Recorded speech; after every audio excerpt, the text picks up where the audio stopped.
Love knows no boundaries when hearts are pure. In the American frontier, two souls from different worlds will discover that courage and compassion can bridge any divide. Star Song knelt beside the Missouri River, her weathered buckskin dress trailing in the morning dew as she gathered willow bark and wild sage.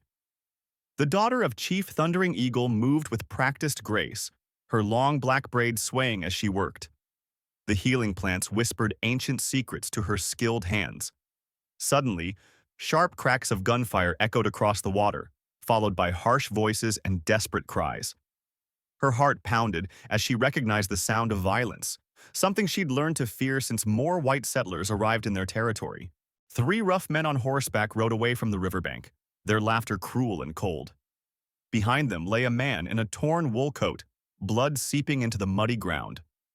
Star Song watched from behind a cluster of cottonwoods, her grandfather's warnings about trusting white men echoing in her mind. Yet something about this fallen stranger seemed different. He wore no uniform, carried no surveyor's tools.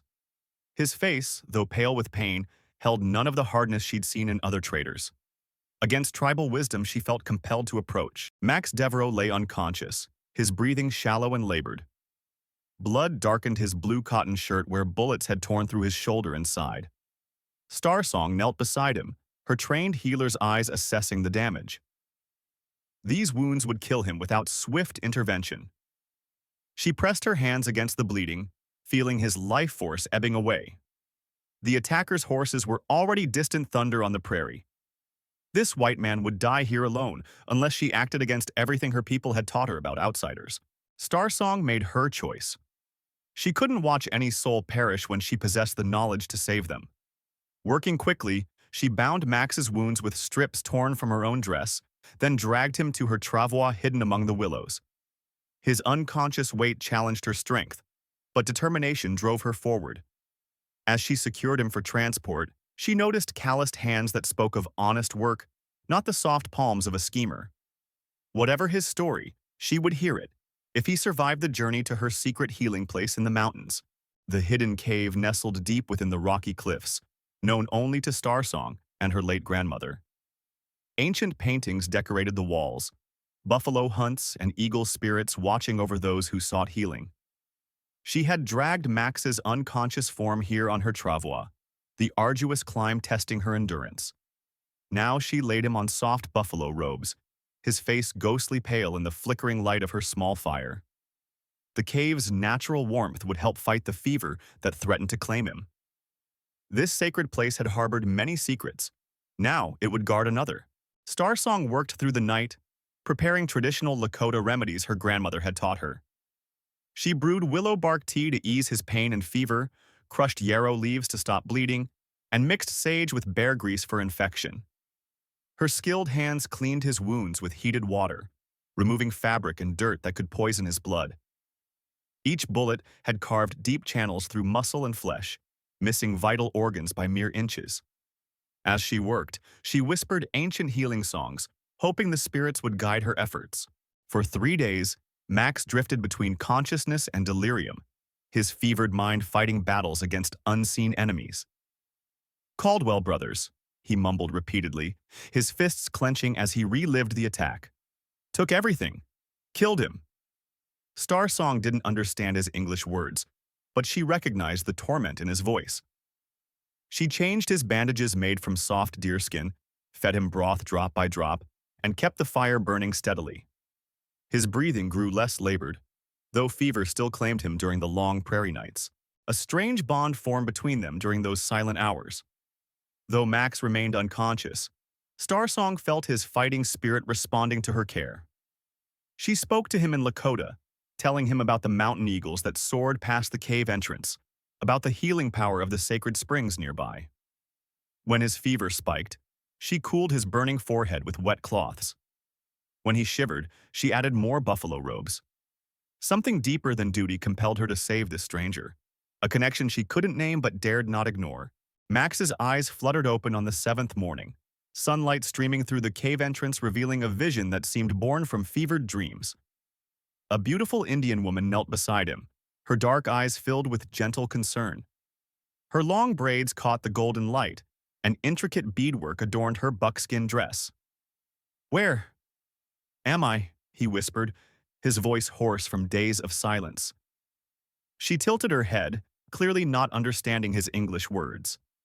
He tried to sit up, but sharp pain lanced through his wounded shoulder, forcing him back onto the buffalo robes with a groan.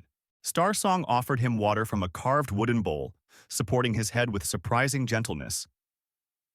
Water, Max said slowly, pointing to the bowl. Water. She repeated the word carefully, her pronunciation musical despite the foreign sounds. Minnie, she replied, touching the bowl and then her chest. Max realized she was teaching him her language in return. Minnie, he attempted, earning a small smile that transformed her solemn features. They spent the morning exchanging simple words: fire, food, sky, building the first bridge across the chasm of their different worlds. Through gestures and broken phrases, Max began to understand his situation. This woman had saved his life, tended his wounds, and protected him from danger. Thank you, he said, placing his hand over his heart. She watched his gesture intently, then repeated it. Pilamaya, she said softly. When he struggled to pronounce the Lakota word, she laughed, a sound like water over stones. The tension in the cave seemed to ease as they discovered they could communicate despite their different tongues. Trust began to bloom between them, fragile but real. As evening approached, Starsong's expression grew sorrowful. She drew simple pictures in the dirt. A man wearing a feathered headdress, then the same figure lying still. 8, she whispered, touching the fallen figure. Father, Max realized, his heart clenching at her obvious grief. She had lost her father, yet still found compassion for a stranger. He reached out hesitantly, covering her hand with his. She didn't pull away. I'm sorry, he said, knowing she might not understand the words, but hoping she would feel his sincerity. In that moment, something deeper than gratitude stirred in his chest. 3 days later, Max's strength had returned enough for longer conversations. Starsong sat cross-legged beside him, her face grave as she began drawing more detailed pictures in the soft cave dirt. She sketched 3 men on horseback, their faces twisted with cruelty. Max's blood ran cold as he recognized the scene, the same men who had left him for dead. Caldwell, he whispered, pointing to the drawings. Starsong's eyes widened at his recognition. She nodded grimly, then drew her father again, this time showing him meeting peacefully with the 3 riders before his tragic end. Through careful gestures and shared words, the horrible truth emerged. The Caldwell brothers had approached Chief Thundering Eagle under the pretense of honest trade negotiations. They had requested a peaceful meeting to discuss fur trading rights along the Missouri River. Starsong drew symbols showing her father's willingness to find common ground with the white settlers. But the brothers had other intentions. They wanted access to the tribe's sacred burial grounds, believing treasures were hidden there. When Thundering Eagle refused, they struck him down in cold blood during what should have been a diplomatic gathering. Starsong's drawings became more urgent as she revealed the full scope of the tragedy. She sketched sacred objects, an ancient tomahawk decorated with eagle feathers, and a shaman's amulet bearing the symbols of her ancestors. These had been passed down through generations of chiefs, holding the spiritual power of her people. The Caldwell brothers had stolen these irreplaceable artifacts along with her father's life. Max watched her tears fall onto the dirt drawings, understanding now why she had risked everything to save a white man. Her world had been shattered by men who looked like him. The weight of realization crushed Max's spirit. They used me, he said, his voice hollow with shame. The Caldwells had hired him to guide them to Indian territories, claiming they wanted to establish fair trade relationships. He had believed their lies, even helped them locate the Lakota camps. Starsong saw his anguish and placed her hand on his arm. Not your fault, she said carefully in English, having learned these words from their daily conversations. But Max couldn't forgive himself. The woman who had saved his life had every reason to hate him, yet she offered comfort instead of blame. Max struggled to his feet, ignoring the sharp pain in his healing wounds. I'll help you find them, he declared, his voice firm despite his weakness. Starsong shook her head, her dark eyes flashing with distrust. White men always lie, she said in broken English. You leave when strong. Max understood her suspicion. Her people had been betrayed too many times. He knelt beside the small fire and pulled out a faded photograph from his coat pocket. It showed a kind-faced Irish woman with gentle eyes. "My mother," he said softly. "She taught me honor before she died.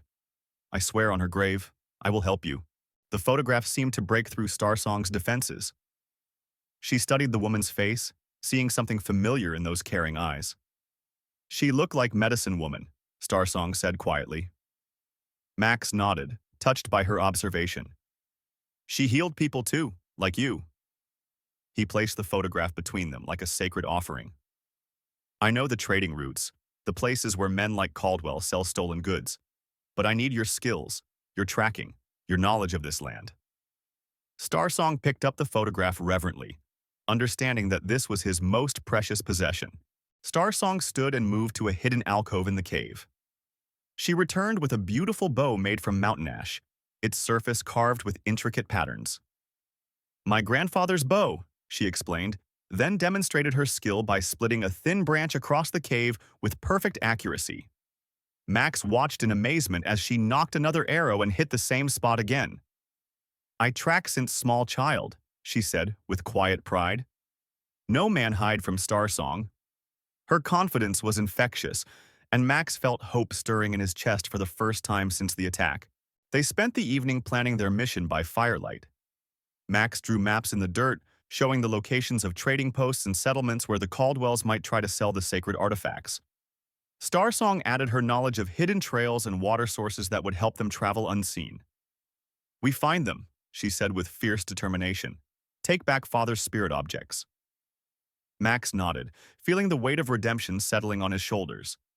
This journey would be dangerous, but together they might succeed where either would fail alone. A partnership born of tragedy was transforming into something much stronger. Fort Laramie bustled with activity as traders, soldiers, and settlers conducted their business under the harsh Wyoming sun. Max and Starsong approached the settlement cautiously, her long hair now braided and hidden beneath a worn cowboy hat. She wore Max's spare shirt and canvas trousers, the masculine clothing disguising her feminine features. "Keep your head down," Max whispered as they led their horses through the dusty streets. "Some folks here don't take kindly to Indians, even peaceful ones." Starsong nodded grimly, understanding the hatred that could greet her people in white settlements. The Golden Horseshoe Saloon reeked of whiskey and tobacco smoke. Max approached the weathered bartender while Starsong lingered near the door, her hand resting casually on her concealed knife. "Looking for information about some traders," Max said, sliding a silver dollar across the bar. The bartender's eyes gleamed as he pocketed the coin. "The Caldwell brothers were here about a week ago," he said, lowering his voice. "Sold some mighty peculiar Indian artifacts to a rich collector from Denver. Fancy beadwork and such. Said they came by 'em honest, but their story didn't sit right with me." "What collector?" Max pressed, ordering whiskey to maintain his cover. The bartender glanced around nervously before answering. "Edward Preston owns a big mansion in Denver. Pays top dollar for Indian curiosities, pipes, weapons, anything with tribal markings." The Caldwells seemed mighty pleased with themselves after that deal. Suddenly, the saloon doors swung open and Sheriff John Richards entered, his badge gleaming. His suspicious gaze immediately fixed on Max. "Well, well," he drawled. "Max Devereaux. Been looking for you. Got reports of missing cattle in these parts and your name came up." Max's heart pounded as the sheriff approached, his hand resting on his weapon. "I've been laid up with injuries, Sheriff," Max said calmly. "Haven't been rustling anybody's cattle." From her position by the door, Starsong noticed two deputies moving to block their escape. She caught Max's eye and gave an almost imperceptible nod toward the back entrance. "Funny thing about injuries," Richards continued. "They tend to heal when a man's got reason to run." Just then, Starsong created a distraction by accidentally knocking over a spittoon, causing a commotion. In the confusion, she and Max slipped out through the kitchen, leaving the sheriff cursing behind them. 2 days out from Fort Laramie, Max and Starsong rode through the towering red sandstone formations of Red Rock Canyon. The narrow trail wound between massive stone pillars that cast long shadows in the afternoon sun. Their horses' hooves echoed off the canyon walls as they navigated the winding path toward Denver. Starsong suddenly raised her hand, signaling Max to stop. "Something wrong," she whispered, her keen senses detecting danger. The canyon had fallen too quiet. No bird songs, no rustling of small animals. Even their horses grew nervous, ears twitching at sounds beyond human hearing. "Well, well, if it ain't the fur trader who wouldn't die," a harsh voice called from above. Jake Caldwell emerged from behind a rocky outcrop, his rifle trained on Max. Two other gunmen flanked him on opposite sides of the canyon, creating a deadly crossfire. "My brother said you were buzzard food by now," Jake sneered.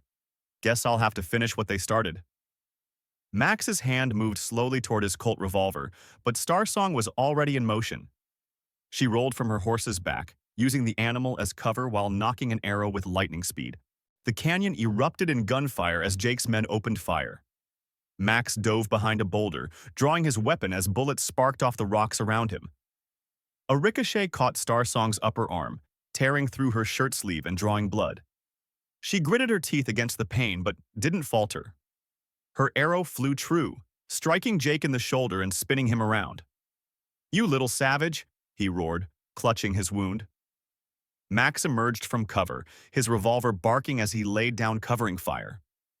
A bullet grazed his thigh, but he kept moving, determined to protect Starsong. The battle was fierce but brief. Starsong's second arrow found its mark in another gunman's leg, while Max's accurate shooting forced the third to retreat. Jake, bleeding heavily from his shoulder wound, stumbled toward his horse.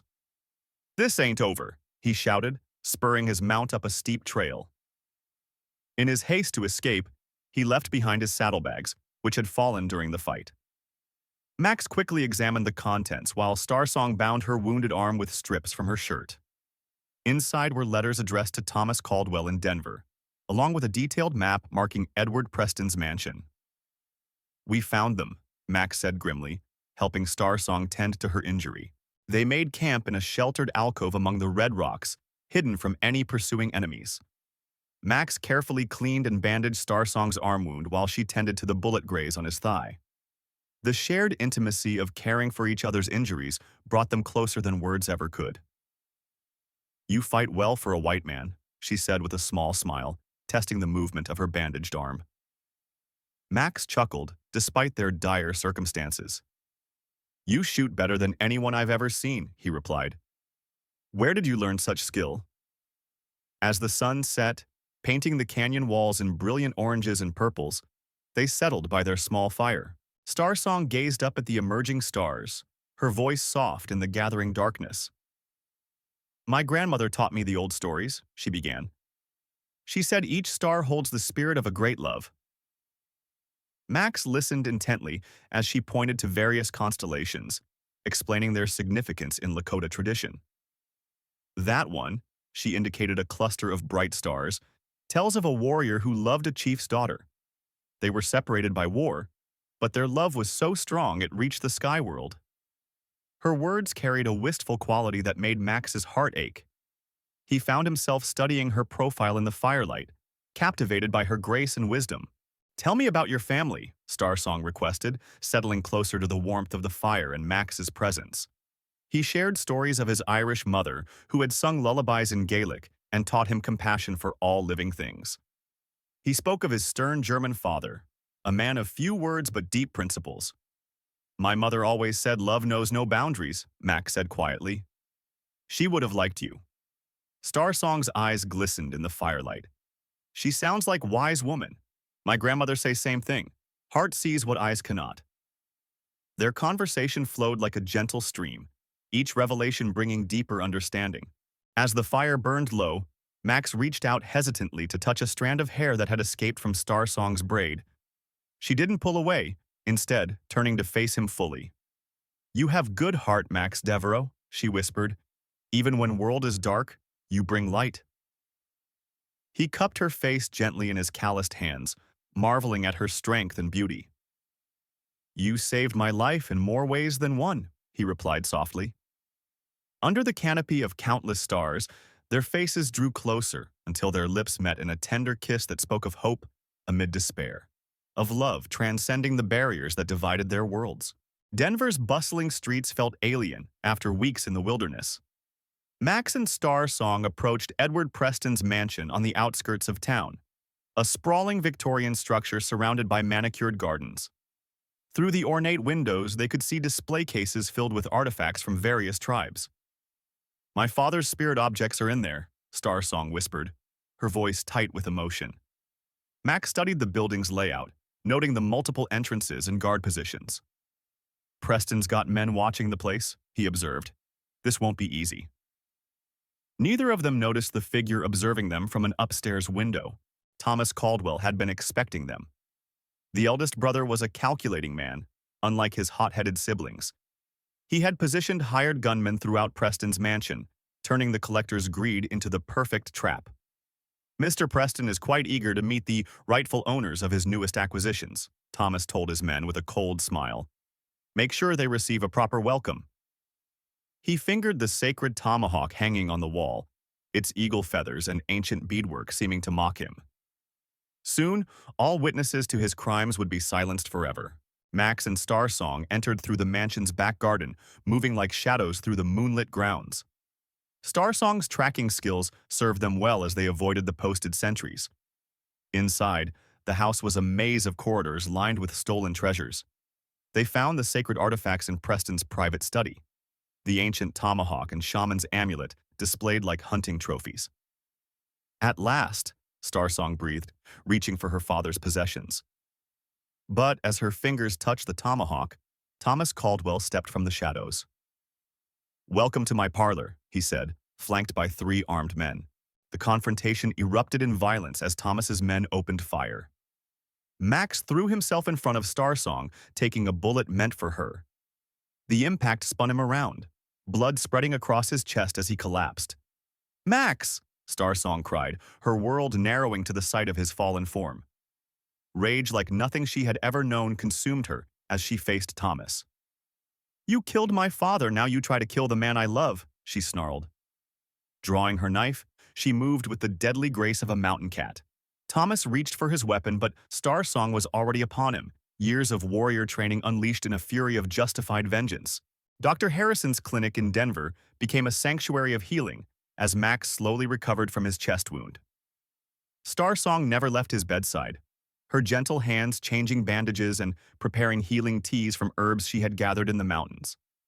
Thomas Caldwell lay in the town jail, his injuries severe but not fatal. Justice would be served by law, not vengeance. The sacred artifacts rested safely beside Max's bed, their spiritual power seeming to aid his recovery. "You saved them," Max whispered weakly. "Your father's spirit can rest now." Star Song squeezed his hand, tears of relief flowing freely. 3 weeks later, Max was strong enough to travel. They journeyed back across the plains toward the Lakota territory, the sacred tomahawk and amulet secured in Star Song's possession.